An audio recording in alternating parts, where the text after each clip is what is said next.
Hatim Bloch साहब दी नज़में तो साढ़े नामें लिखण वालों के नामें सुनने वालों के नामें।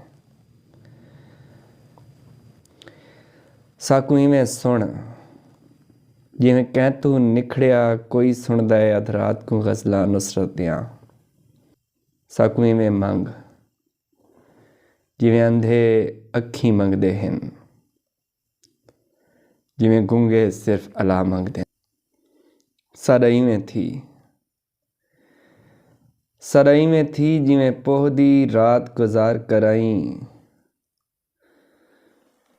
कोई धुंध च लोहंदा ॾींहुं थींदा है। साकू इवें पुण जिवें पुत्र जवान दी मैयत ते कोई पुणदा है अपनी किस्मत को।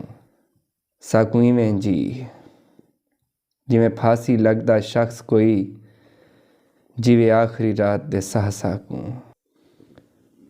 साकू ही सुनवा तेरे सुनदे होए सारे साह निकलन तेरी जान छुटे।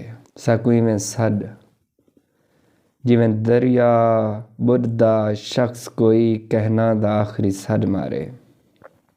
साकू छोड़ इवें जिवें कहंदे हिक्के आखे ते 20 साल दी सिगरेट कोई छोड़े। साकू इवें कज वसे वाछड़ जिवें आलणे विच कोई पक्षी अपने बाल कजे। साडे नाल ही खिल तेरी खिल दे सदके खिल पवन बेमौसमे फुल ई मौसम विच। साकू इवें पुण जिवें पुत्र जवान दी मैयत ते कोई पुणदा है अपनी किस्मत को। साकू इवें सुन जिवें कह तू निखड़िया कोई सुनदा है अध रात को गज़लां नुसरत दियां।